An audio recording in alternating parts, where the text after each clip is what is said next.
5 years ago, I lost my memory in a car accident. Lucas Lin told me he was my lover. He saved me, took care of me, and we naturally got married. For 5 years, I devoted myself to him, taking care of his every need. I thought I was the happiest wife in the world, but when I was about to tidy up the study, I overheard a conversation between Lucas and his childhood sweetheart. Lucas, Aria has been so dedicated to you these past 5 years. She practically waits on you hand and foot. I'm getting jealous. Lucas fondly stroked her head. Silly girl, all that menial work is what she's supposed to do. I'd never let you do such things. Furious, I pushed open the door and accused Yvette of being a homewrecker. To my shock, she produced a marriage certificate with Lucas, claiming I was the one intruding on their relationship. In the ensuing scuffle, I hit my head on the bookshelf and regained my memory. It turned out I was actually the heiress of the wealthiest family in town. Looking at Lucas, who was still berating me, and the sniffling Yvette in his arms, I turned and dialed my bodyguard's number. Ethan, your young miss has been bullied. Miss Ruan, we've finally contacted you. We've locked onto your location. I'll be there to bring you home within 3 hours. On the phone, Ethan's voice was as steady and reassuring as ever. All right. After hanging up, I rinsed the bleeding wound on my forehead with cold water. My reflection in the mirror was pale, but my eyes were no longer filled with the docility and confusion of the past 5 years. Instead, they were ice cold. My name is Aria Ruan, or rather, I finally remembered that my name is Aria Ruan, the only daughter of the Ruan family. After treating my wound, I came out of the bathroom. Lucas was standing in the upstairs hallway, looking down at me condescendingly, still cradling the sniffling Yvette in his arms. Hey, Aria, if you're not dead, stop pretending. His voice was full of disgust. You could have dodged just now. Why did you deliberately hit the bookshelf? Don't you know you scared Yvette? Come here and apologize to her right now. These outrageously shameless words pierced my heart like a steel needle. I can't believe I played the role of the submissive Aria for 5 years for a man like this. Countless images flooded my mind like a tidal wave. The life that belonged to Aria Ruan was as clear as if it had happened yesterday. Along with it came a surge of hatred. 5 years ago, I woke up from a car accident with no memory. It was Lucas who held my hand and gently told me that he was my fiancé of many years, the only person I could rely on in my life. I believed him, clinging to him like a lifeline as I returned home with him. He not only erased my past, but gave me a false identity, complete with a fake marriage certificate that now seems laughably absurd. For 5 years, I cooked and cleaned for him, managed everything at home so he could focus on his career without worry. I even ate nothing but plain noodles for a month straight to save money to buy him a nice watch. I thought my devotion would earn his cherishment, but everything that just happened made me realize that my 5 years of deep affection were nothing but an exciting game in their eyes. Seeing that I kept staring at him without responding, Lucas's face flashed with inexplicable panic, but it was quickly replaced by impatience. He tossed out a sentence, "Hurry up and make dinner, Yvette's hungry." Then he took Yvette back to the bedroom, no longer paying attention to me. I looked down at my rough hands that should have been playing the piano and painting oil paintings, now covered with calluses and small wounds. With a cold laugh, I returned to my room and locked the door. The time displayed on my phone screen showed 2 hours and 15 minutes left until the 3-hour deadline. All right, I'll play along with you a little longer. Lucas and Yvette came out of the bedroom to find an empty dining room and a cold stove. Their faces instantly darkened. Aria, where the hell are you? Where's dinner? He angrily kicked open my door. I'm tired. I don't feel like cooking, I said. Lucas looked as if he had heard the biggest joke in the world. You're tired? What could a woman who stays at home all day be tired from? Get your ass to the kitchen and make dinner. Oh, I raised an eyebrow. Why don't you let your legal wife cook? After all, I'm just a crazy woman who stole her nest, aren't I? I threw Yvette's words back at them. Lucas's face alternated between shades of green and white. He probably never expected that I, who had always obeyed his every word, would suddenly become so sharp-tongued. Yvette crossed her arms and emerged from behind him, her voice dripping with sarcasm. Lucas, darling, look at her attitude. What's the big deal about asking her to cook? It's like we owe her something. I think you've spoiled her rotten these past 5 years. She turned to me, chin held high. Aria, I suggest you remember your place. You eat our food, live in our house, isn't doing some housework only right? Don't be so ungrateful. I laughed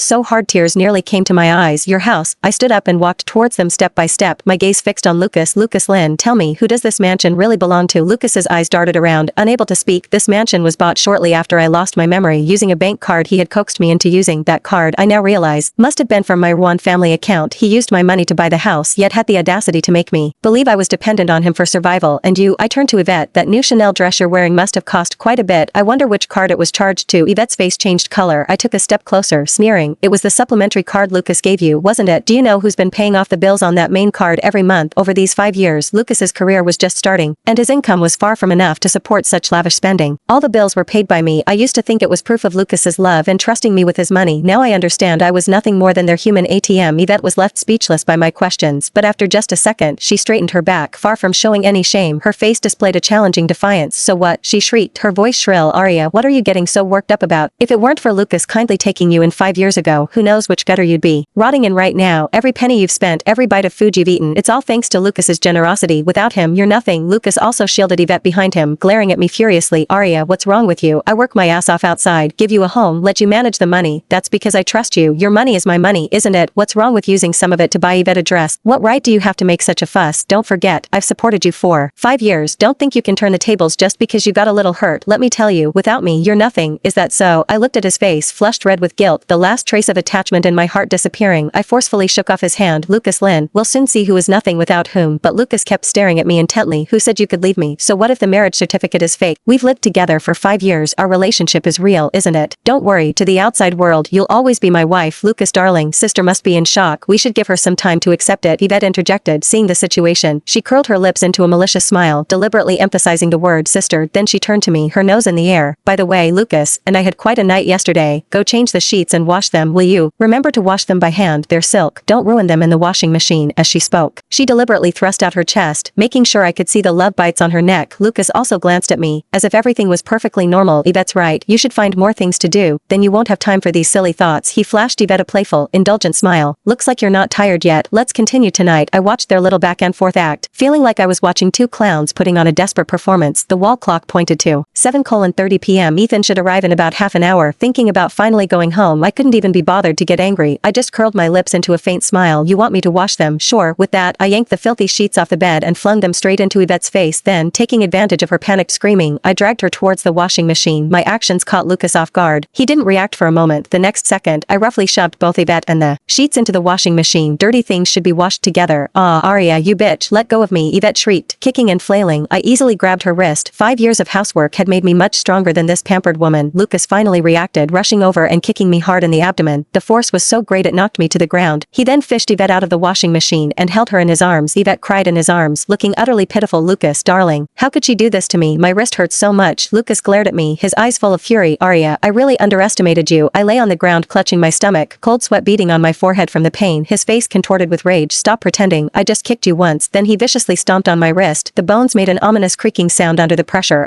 The excruciating pain made me cry out involuntarily. Lucas leaned down, his eyes as sharp as knives. Apologize to Yvette right now. Say you were wrong, otherwise I'll cripple this hand of yours. Toda.